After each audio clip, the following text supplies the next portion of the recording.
Hi everyone, আমি সন্দীপ কুমার পাত্র SP maths পাঠশালাতে তোমাদের সবাইকে স্বাগত জানাই। তো প্রথমেই বলে রাখি, আমি আমার এই চ্যানেলে তোমাদের সিবিএসই এবং আইসিএসই বোর্ডের সমস্ত ক্লাসের গণিত পড়াবো এবং বাংলা ভাষাতেই পড়াবো, ঠিক আছে? তো এখন আমি তোমাদের সিবিএসই বোর্ডের ক্লাস 9-এর এনসিইআরটি বইয়ের যে প্রথম অধ্যায় অর্থাৎ নাম্বার সিস্টেম দিয়ে শুরু করছি, ঠিক আছে? তো দেখো, প্রথম অধ্যায় কি রয়েছে, নাম্বার সিস্টেম, ঠিক আছে? যাকে বাংলায় কি বলা হয়, যাকে বাংলায় বলা হয় সংখ্যা পদ্ধতি, যাকে বাংলায় বলা হয় সংখ্যা পদ্ধতি, ঠিক আছে? তো এই নাম্বার সিস্টেম ব্যাপারটা কি, অর্থাৎ অধ্যায়টি কি আছে সেটা জানতে গেলে প্রথমেই আমাদের যেটা জানতে হবে কি, যে টাইপস অফ নাম্বারস, মানে নাম্বারের প্রকারভেদ, ঠিক আছে? তো এখন আমরা দেখব যে নাম্বারের প্রকারভেদ, এই নিয়ে আমরা আলোচনা করব। হলো, দেখো প্রথমে কি রয়েছে, প্রথমে রয়েছে ন্যাচারাল নাম্বারস, ঠিক আছে? যাকে বাংলায় কি বলেছে, স্বাভাবিক বা একে প্রাকৃতিক সংখ্যাও বলা হয়। হলো, তো এই বাংলাটা পড়েই হয়তো তোমরা বুঝতে পেরেছো যে ন্যাচারাল নাম্বার ব্যাপারটা কি, মানে যে সকল সংখ্যাকে আমরা স্বাভাবিকভাবে বলে থাকি, ঠিক আছে?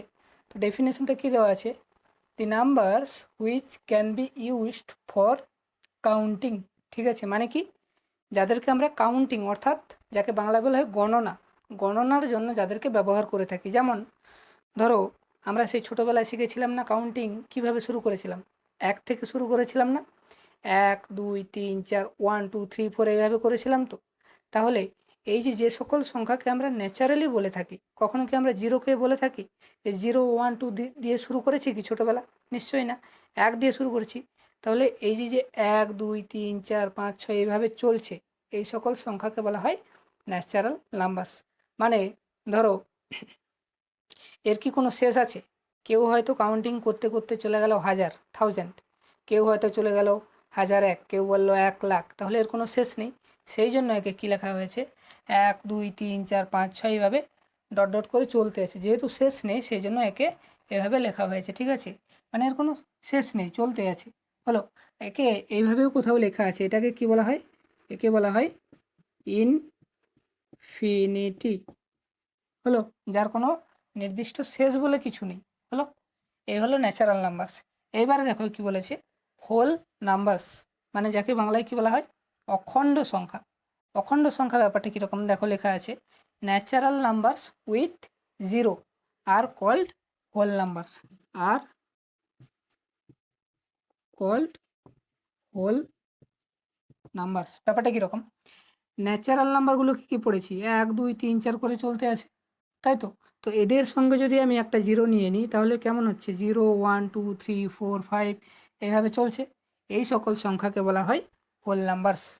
হলো, এবারে কি বলেছে, ইন্টিজার্স, যাকে বাংলায় কি বলা হয়, পূর্ণ সংখ্যা। হলো, দেখো লেখা আছে natural numbers with zero and it's negative. আচ্ছা, ন্যাচারাল নাম্বারগুলো কোনগুলো, 1 2 3 4 করে চলছে, এইগুলো ন্যাচারাল নাম্বার, তাই তো? উইথ জিরো হলো 0 1 2 3 4, এর এবং এদের নেগেটিভ কীরকম হচ্ছে বলো, এদের সামনে কিছু নেই মানে কি, প্রত্যেকটার সামনে প্লাস সাইন রয়েছে না? তো এই সংখ্যাগুলো, এই যে যে ন্যাচারাল নাম্বারগুলো, এই যে যে ন্যাচারাল নাম্বারগুলো, তাদের সঙ্গে জিরো, এবং এই ন্যাচারাল নাম্বারগুলো যদি আমি নেগেটিভ নিয়ে নিই তাহলে কেমন হচ্ছে, দেখো প্লাসের নেগেটিভ কত, -1, +2 নেগেটিভ কত, -2, +3 নেগেটিভ কি, -3। তাহলে এই যে যে ঠিক একইভাবে চলছিল প্লাস প্লাস করে, তার এদিকে কী হচ্ছে, মাইনাস করে আসছে। তাহলে এই সকল সংখ্যাগুলো অর্থাৎ -ইনফিনিটি থেকে শুরু করে -3 -2 -1 0 1 2 3 4 ইনফিনিটি পর্যন্ত, এই সকল সংখ্যাকে বলা হয় ইন্টিজার্স বা পূর্ণ সংখ্যা। তাহলে এই যে সংখ্যাটাকে যদি আমি একটা নাম্বার লাইনে প্রকাশ করি কীরকম হবে বলো তো, এটা তো জিরো। আচ্ছা, এটা নাম্বার লাইন, সংখ্যা রেখা, শেষ নেই, সেই জন্য একে আমি উভয় পাশে এইভাবে লিখলাম, ঠিক আছে, তীর চিহ্ন দিয়ে লিখলাম। তো এটা ধরো 1, এটা 2, এটা 3 4 5 এইভাবে চলছে। ঠিক একইভাবে এদিকে -1 -2 -3 -4 এদিকেও যাচ্ছে। তাহলে এই যে যে জিরোর ডান দিকটা একটু পজিটিভ না, সেই জন্য একে কী বলা হয়, পজিটিভ ইন্টিজার্স। Positive integers. হলো, ঠিক একইভাবে জিরোর যে বাম দিকটা একে বলা হয় নেগেটিভ ইন্টিজার্স। হলো, অর্থাৎ পজিটিভ বলে প্লাস ভি দিয়ে লেখা হয়েছে, নেগেটিভ বলে মাইনাস ভি দিয়ে লেখা হয়েছে, অর্থাৎ ধনাত্মক পূর্ণ সংখ্যা আর ঋণাত্মক পূর্ণ সংখ্যা। তাহলে জিরোটা কি? জিরো জাস্ট এ ইন্টিজার্স, এটা কোনো পজিটিভ ইন্টিজারও নয়, নেগেটিভ ইন্টিজারও নয়। ঠিক আছে, বোঝা গেল? এইবারে দেখো কি বলেছে, প্রাইম নাম্বারস, যাকে বাংলায় বলা হয়েছে মৌলিক সংখ্যা। হলো, তো ডেফিনেশনটা কি আছে যে that can only be divisible by itself and one without any remainders. ঠিক আছে, উইথাউট এনি রিমাইন্ডার্স, এটার বাংলাটা মানে কি? মানে যেটাকে সহজভাবে বলা যায় কি না, প্রাইম নাম্বার অর্থাৎ মৌলিক সংখ্যা সেই সকল সংখ্যাকে বলা হয় যাদেরকে এক এবং সেই সংখ্যা ছাড়া অন্য কোনো সংখ্যা দিয়ে ডিভাইড করতে পারবো না। মানে কীরকম ব্যাপারটা, ধরো এই সংখ্যাটা বলেছে 2, ঠিক আছে, তো 2কে আমরা কী দিয়ে ডিভাইড করতে পারি? 1 দিয়ে। আর যে সংখ্যাটা ধরেছি, সংখ্যাটা কি বললাম? 1 এবং সেই সংখ্যা, মানে 2, এই 1 এবং সেই সংখ্যা ছাড়া অন্য কোনো সংখ্যা দিয়ে ডিভাইড করতে পারি না। 1 দিয়ে ডিভাইড করতে পারি, আর যেটা ধরেছি সেইটা দিয়ে ডিভাইড করতে পারি। আচ্ছা, এতে আরেকটা লেখা আছে না, উইথাউট এনি রিমাইন্ডার। তো বলো, 2কে আমি যদি 1 দিয়ে ডিভাইড করি 2কে, তাহলে কত হবে? তাহলে তাতে কি কোনো রিমাইন্ডার থাকবে? থাকবে না। বা আমি যদি 2 দিয়ে ডিভাইড করি, কোনো রিমাইন্ডার থাকবে না। তাহলে সেই সংখ্যাটা যেটা 1 দিয়ে ডিভাইড হবে এবং সেই সংখ্যাটা দিয়ে ডিভাইড হবে, আর অন্য কোনো সংখ্যা দিয়ে ডিভাইড হবে না, তাকেই বলবো প্রাইম নাম্বারস। তুমি যে কোনো সংখ্যা তুলে নাও এখান থেকে, দেখো 1 দিয়ে ডিভাইড হবে, আর যেটা ধরেছি সেটা দিয়ে ডিভাইড হবে, আর কি কোনো সংখ্যা দিয়ে হবে? হবে না। সেই জন্য একে বলা হয় প্রাইম নাম্বারস, মানে 1 এবং সেই সংখ্যাটা দিয়ে ভাগ যাবে, ডিভিজেবল হবে এবং কোনো রিমাইন্ডার থাকবে না। ওই দুটো ছাড়া আর কোনো সংখ্যা দিয়ে ডিভাইড হবে না। মানে কি, এক কথায় বলা যাবে যে এদের কেবল 2টি ফ্যাক্টর থাকবে। হলো, এবারে আসি কম্পোজিট নাম্বারস। তো কম্পোজিট নাম্বারস মানে কি? ঠিক এর উল্টোটা, মানে 1 এবং সেই সংখ্যা ছাড়াও অন্য কোনো সংখ্যা দিয়ে ডিভাইড করা যাবে। ব্যাপারটা কীরকম, ধরো যে কোনো সংখ্যা একটা দেখো, 1-এ কী দিয়ে ডিভাইড করতে পারি? 1 দিয়ে। আচ্ছা, যেটা ধরেছি সেটা দিয়েও ডিভাইড করতে পারি, আর কী দিয়ে ডিভাইড করতে পারি? 2 দিয়ে ডিভাইড করতে পারি। এই দুটো ছাড়া আর কী দিয়ে ডিভাইড করতে পারি? 2 দিয়ে আর 5 দিয়ে ডিভাইড করতে পারি। তার মানে কি, 1 এবং সেই সংখ্যা, এই দুটো ছাড়াও অন্য কোনো সংখ্যা দিয়ে ডিভাইড করতে পারছি তো, সেই জন্য একে বলা হয় কম্পোজিট নাম্বারস। হলো, তুমি যে কোনো সংখ্যা তোলো, ধরো 9, 1 দিয়ে ডিভাইড করতে পারি, 9 দিয়ে ডিভাইড করতে পারি, আর কী দিয়ে ডিভাইড করতে পারি? 3 দিয়ে পারি তো। তার মানে 1 এবং সেই সংখ্যা ছাড়াও আমি অন্য কোনো সংখ্যা দিয়ে ডিভাইড করতে পেরেছি, সেই জন্য একে বলবো কম্পোজিট নাম্বারস। তাহলে তোমাদের প্রশ্ন জাগতেই পারে যে তাহলে এখানে 1টা কোথায় গেল? 1 তো এতেও নেই, এতেও নেই। ঠিক আছে, তাহলে 1টা কী হবে? 1টা দেখো, যদি আমি ধরি 1কে কী দিয়ে ডিভাইড করতে পারি? 1 দিয়ে। প্রাইমে কি বলেছিলাম যে মিনিমাম 2টো ফ্যাক্টর থাকবেই। ঠিক আছে, তাহলে এখানে 1-এর কটা ফ্যাক্টর? শুধু 1 দিয়ে ডিভাইড করতে পারছি, আর কি কোনো সংখ্যা দিয়ে ডিভাইড করতে পারবো? পারবো না। তার মানে একটাই ফ্যাক্টর পাওয়া যাচ্ছে, 1-এর বেশি পাওয়া যাচ্ছে না। সেই জন্য একে আমরা প্রাইমও বলতে পারি না, আর কম্পোজিটও বলতে পারি না। বোঝা গেল? এই জন্য প্রাইম কম্পোজিট কোনোটার লিস্টেই কিন্তু 1 নেই। ক্লিয়ার? আচ্ছা, এইবারে দেখো আসি কি বলেছে, ইভেন নাম্বারস, যাকে বাংলায় কি বলা হয়? যুগ্ম সংখ্যা। ডেফিনেশনটা কি বলেছে যে which are exactly divisible by 2। আমি আর পুরো ডেফিনেশনটা লিখিনি, ঠিক আছে, জাস্ট তোমাদের বোঝার মতো আমি লিখেছি যাতে তোমাদের এইভাবে মনে থাকে। তো দেখো কি বলেছে, which are exactly divisible by 2 মানে কি? যেই সকল সংখ্যা 2 দিয়ে সম্পূর্ণরূপে ডিভাইড হবে। দেখো একটা উদাহরণ বলেছে 2, তো 0কে যদি আমি 2 দিয়ে ডিভাইড করি, তো 0কে যদি আমি 2 দিয়ে ডিভাইড করি কত হবে? 0 হবে। আচ্ছা, 2কে যদি আমি 2 দিয়ে ডিভাইড করি, বলছি কি এক্স্যাক্টলি ডিভিজেবল বাই 2 মানে সম্পূর্ণরূপে 2 দিয়ে ডিভাইড হবে, এটার মানে আমি যাচ্ছি। দেখো 2কে 2 দিয়ে ডিভাইড করলে কি হচ্ছে? 1 হচ্ছে। কিন্তু ধরো একটা সাপোজ সংখ্যা বললাম 3, 2 দিয়ে ডিভাইড করলে ডিভিজেবল তো হবে, কিন্তু এটা অ্যান্সারটা কিসে আসবে? ডেসিমেলে আসবে না। কিন্তু এখানে কি বলছে? এক্স্যাক্টলি, মানে ডেসিমেল আসবে না, সম্পূর্ণরূপে ডিভাইড হয়ে যাবে, মানে কোনো রিমাইন্ডার থাকবে না। ধরো 4 2 দিয়ে ডিভাইড করলে কত, কোনো রিমাইন্ডার আসছে, নেই। তার মানে এটা কি এক্স্যাক্টলি ডিভিজেবল বাই 2, মানে সম্পূর্ণরূপে 2 দ্বারা ডিভিজেবল হয়েছে। সেই জন্য একে আমরা বলবো ইভেন নাম্বারস। যে কোনো সংখ্যা ধরে নাও 2 দিয়ে সম্পূর্ণরূপে ডিভিজেবল হচ্ছে, দেখো বাই 2 করলে কত 5 হলো। সেই জন্য এগুলোকে বলা হয় ইভেন নাম্বারস। আচ্ছা, ঠিক একইভাবে কিন্তু এই ধরো -2 -4 -6 এগুলোও কিন্তু ইভেন নাম্বারস। এগুলোকে কি বলা হয়, নেগেটিভ ইভেন নাম্বারস হলো। আর এইগুলোকে কি বলা হয়, পজিটিভ ইভেন নাম্বারস। ক্লিয়ার? দেখো এগুলো কিন্তু প্রত্যেকটাই 2 দিয়ে সম্পূর্ণরূপে এক্স্যাক্টলি ডিভিজেবল বাই 2 হলো। আর এরপরে কি আছে, অড নাম্বারস।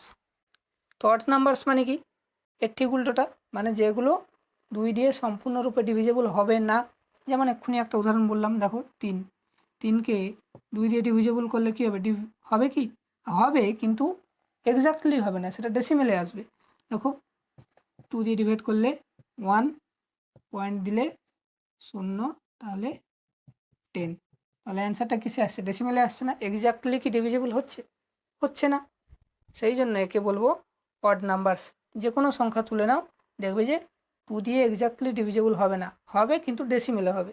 কিন্তু ডেফিনেশনটা বলেছে কি, যেগুলো 2 দিয়ে এক্স্যাক্টলি ডিভিজেবল হবে না সেগুলোকে আমরা বলবো অড নাম্বারস। ক্লিয়ার? ঠিক একইভাবে ধরো -1 -3 -5 এইভাবে চলছে, এগুলো odd numbers, negative odd numbers হলো। আচ্ছা, এখানে একটা প্রশ্ন আসতে পারে কি, যে তাহলে সব থেকে ছোট মৌলিক সংখ্যা কোনটি, কি হবে, 2। ক্লিয়ার? কারণ এক তো হলো না। এবারে আর একটা কি রয়ে গেছে, কোপ্রাইম নাম্বারস, যাকে বাংলায় বলা হয় সহমৌলিক সংখ্যা। সহমৌলিক সংখ্যা ব্যাপারটা কীরকম বলেছে, which has no common factors except 1, মানে কি কোপ্রাইম নাম্বারস, তার মানে নাম্বার বুঝতেই পেরেছো যে দুটো সংখ্যা বা ধরো 3টে সংখ্যা বা 4টে সংখ্যা, সেই সকল সংখ্যা যাদের মধ্যে কোনো কমন ফ্যাক্টর নেই এক্সেপ্ট 1, মানে এক ছাড়া। দেখো যে একটা উদাহরণ বললাম 4 7, তাই তো 4 আর 7, এদের মধ্যে কমন ফ্যাক্টর কী আছে, 1 আছে না, তাই তো 1 দিয়ে একেও ডিভাইড করতে পারি, আবার 1 দিয়ে একেও ডিভাইড করতে পারি, তো দুটোরই কমন ফ্যাক্টর 1। কিন্তু ডেফিনেশনটা কি বলেছে, 1 তো থাকবেই, কিন্তু 1 ছাড়া আর কোনো কমন ফ্যাক্টর থাকবে না, সেই সকল সংখ্যাকে বলবো কোপ্রাইম নাম্বারস। ধরো এখানে 1 ছাড়া কি আর কোনো কমন ফ্যাক্টর আছে, 5 9 11, তো এই 3টে সংখ্যার মধ্যে একটাই কমন ফ্যাক্টর, সেটা কি 1, এছাড়া আর কোনো কমন ফ্যাক্টর নেই। সেই জন্য এগুলোকে বলা হয় কি কোপ্রাইম নাম্বারস, মানে সহমৌলিক সংখ্যা। ক্লিয়ার? এইবারে দেখো কি বলেছে, রেশনাল নাম্বারস, ঠিক আছে, যাকে বাংলায় বলা হয় কি মূলদ সংখ্যা। তো এক কথায় ডেফিনেশন পড়ে যাচ্ছে, ঠিক আছে। তো এক কথায় বলতে গেলে রেশনাল নাম্বারস বা মূলদ সংখ্যা তাদেরকেই বলবো যাদেরকে আমরা ফ্র্যাকশান আকারে অর্থাৎ ভগ্নাংশ আকারে সাজাতে পারবো, তাই তো। তো ভগ্নাংশ মানে তোমরা বুঝতেই পেরেছো কেমনভাবে হয়, নিউমেরেটর বাই ডিনোমিনেটর এরকম থাকে। তো তো এইভাবে যাদেরকে সাজাতে পারবো তাদেরকেই আমরা রেশনাল নাম্বার বলবো। তো ডেফিনেশনটা কী দেওয়া আছে, যে which rational numbers are the numbers which can be expressed as P by Q, মানে এই যে নিউমিনেটর বাই ডিনোমিনেটর সেটাকে একটা সাধারণ ফর্ম হিসাবে লিখেছে, যেটাকে আমরা পি বাই কিউ আকার যদি প্রকাশ করতে পারি কোনো সংখ্যাকে, এবং তার উপরে একটা শর্ত আছে কি, যেখানে কি পি কিউ দুটোই ইন্টিজার্স হবে এবং কিউটা নট ইকুয়ালস টু 0, মানে যে সকল সংখ্যাকে পি বাই কিউ আকারে সাজাতে পারবো এবং পি কিউ দুটোকে ইন্টিজার হতে হবে, আর এটা কিউটা নট ইকুয়ালস টু 0 হবে, তবেই সেই সকল সংখ্যাকে আমি বলবো রেশনাল নাম্বারস বা মূলদ সংখ্যা হলো। তো এখানে যে কোনো ধরো এই যে 0, একে আমি রেশনাল নাম্বার বা মূলদ সংখ্যা কখন বলবো, যদি আমি তাকে পি বাই কিউ আকারে সাজাতে পারি তখনই তো বলবো, সংখ্যা ডেফিনেশন তো তাই লেখা আছে। তাহলে দেখো 0কে আমি কি লিখতে পারি, 0/1 লিখতে পারি না, কারণ 0কে মানে যে কোনো সংখ্যা দিয়ে ভাগ করো রেজাল্টটা কী হয়, 0 হয়। সেই জন্য একে আমি 0/1 লিখতে পারি। তাহলে দেখো পি বাই কিউ আকারে পড়েছে, দেখো তো এটা কি এটাকে যদি আমি পি ধরি, এটাকে যদি কিউ ধরি, তাহলে পি বাই কিউ আকারে লিখতে পারি। এবং এই যে কিউটার একটা শর্ত বলেছিল না, নট ইকুয়ালস টু জিরো হবে। তাহলে দেখো এই ওয়ানটা কি জিরো সমান? সমান নয় তো, সেই জন্য কি এটা নট ইকুয়ালস টু জিরো, তাহলে এটাকে রেশনাল নাম্বার বলতে পারি। ঠিক একইভাবে যে কোনো সংখ্যা ধরো, এই টুকে আমি কি লিখতে পারি? 2/1 লিখতে পারি, পি বাই কিউ আকারে হয়েছে। তার মানে যাদেরকে আমি পি বাই কিউ আকারে সাজাতে পারবো এবং পি কিউ দুটোই ইন্টিজার হবে, আর কিউটা not equals to zero. Integer মানে কি একটু আগেই বললাম, -ইনফিনিটি থেকে শুরু করে -3 -2 -1 0 1 2 এইভাবে চলবে, তাই তো। তো প্রত্যেক মানে পি আর কিউ দুটোই ইন্টিজার হতে হবে এবং কিউটা নট ইকুয়ালস টু জিরো হবে। এই উদাহরণটা দেখো, পি বাই কিউ আকারে পড়েছে। এটাও দেখো, এটাও কিন্তু রেশনাল নাম্বার, কারণ কি পিটা কত -3 আর কিউটা কত 2, তো দুটোই তো ইন্টিজার, তাহলে একে পি বাই কিউ আকারে সাজাতে পারি এবং এইটা জিরোর সমান নয়, তাহলে শর্ত মিলেছে, তাই জন্য একে রেশনাল নাম্বার বলতে পারি। এইবারে এইটা দেখো, এই সংখ্যাটাও কিন্তু রেশনাল নাম্বার, আমরা পরে জানবো। এটাও কিন্তু রেশনাল নাম্বার। দেখো তো এখানে একটা সংখ্যা বারবার রিপিট করছে না, এই 3টা দেখো বারবার আছে, তো একে আমরা লিখতে পারি কি 0.3 বার। ঠিক আছে, এটাও কিন্তু যখন কোনো সংখ্যা রিপিট করবে তাকে কিন্তু আমরা রেশনাল নাম্বার বলবো। হলো, আরেকটা উদাহরণ ধরো না, সাপোজ 0.1272727 এইভাবে চলছে। আচ্ছা বলো, এখানে কোন সংখ্যা রিপিট করছে? এই 272727 এই সংখ্যাটা রিপিট করছে না, সেই জন্য একে আমরা লিখতে পারি 0.127টা রিপিট করছে, সেই জন্য 27-এর মাথায় বার। এটাও কিন্তু একটা রেশনাল নাম্বার। ক্লিয়ার হলো? আর একটা দেখো 22-7, এটাও কিন্তু পি বাই কিউ আকারে পড়েছে, তাহলে এটাও একটা রেশনাল নাম্বারস। হলো, ক্লিয়ার হলো? এইবারে আসি ইরেশনাল নাম্বারস। তাহলে এর ঠিক উল্টোটা, মানে যাদেরকে আমরা পি বাই কিউ আকারে সাজাতে পারবো না, ঠিক আছে, তাদেরকেই আমরা বলবো ইরেশনাল নাম্বারস। এক্সাম্পল দেখো, এই যে পাই। আচ্ছা, পাই মানে তোমরা নিশ্চয়ই জানো যে পাই মানে কি 22-7 পড়েছি, তো 22-7 তো এখানে রেশনাল নাম্বার বলছি। অ্যাকচুয়ালি পায়ের এটা এক্সাক্ট ভ্যালু কিন্তু নয়, এটা একটা অ্যাপ্রক্স ভ্যালু ধরা হয়, ঠিক আছে, কিন্তু অ্যাকচুয়াল ভ্যালু কিন্তু 3.1415 এইভাবে চলছে, এর কোনো শেষ নেই। তো শেষ যদি নেই, একে কি আমি পি বাই কিউ আকারে সাজাতে পারবো? সাপোজ ধরো এই সংখ্যাটা 3.14 হলো, ধরলাম আমি যে এটার মান 3.14, ঠিক আছে। তাহলে একে যদি আমি ফ্র্যাকশন আকারে সাজাতে চাই, তাহলে কি লিখবো? 1 আর দশমিকের পরে ডেসিমেলের পরে দুটো সংখ্যা, তার মানে দুটো শূন্য, তাই তো। তাহলে এটুকু বলতে পারছি যে যদি এইটা এখানে শেষ হয়ে যাচ্ছে, সেই জন্য এটাকে আমি পি বাই কিউ আকারে সাজাতে পারছি, কিন্তু এর কি এখানে কোনো শেষ আছে?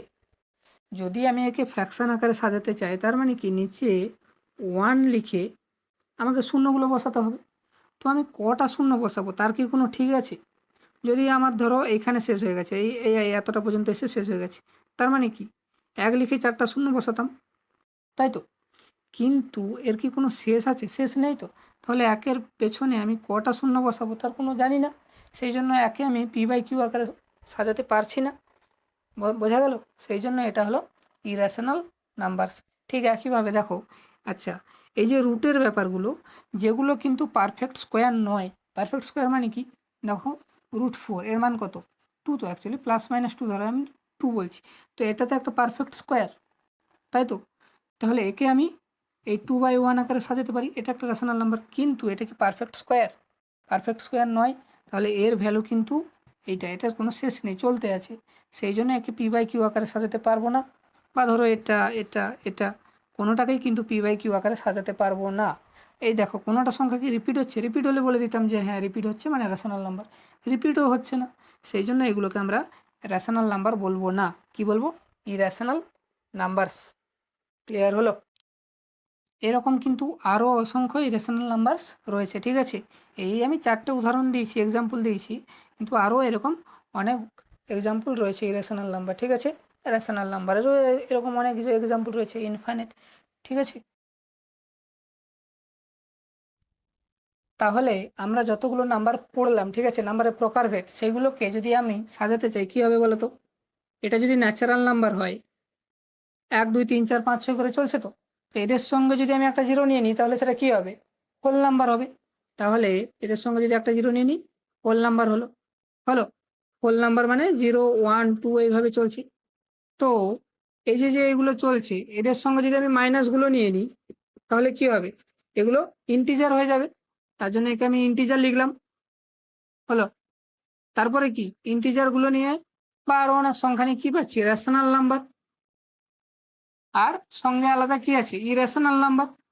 তাহলে এই যে যে রেশনাল এবং ইরেশনাল এইগুলো মিলে আমরা কি পাবো, এই রেশনাল ইরেশনাল মিলে পাবো রিয়েল নাম্বারস, মানে যাকে বাংলায় বলা হয় বাস্তব সংখ্যা। হলো, তার মানে আমাদের এটুকু ক্লিয়ার যে আমরা পৃথিবীতে যা কিছু সংখ্যা আছে বা যা কিছু সংখ্যা আমরা বলি ব্যবহার করি বা যা কিছু জানি না সমস্ত কিন্তু এই বাস্তব সংখ্যার আন্ডারে পড়েছে। ঠিক আছে, তো সমস্ত সংখ্যাই হলো বাস্তব সংখ্যা যতগুলো পড়লাম। ঠিক আছে।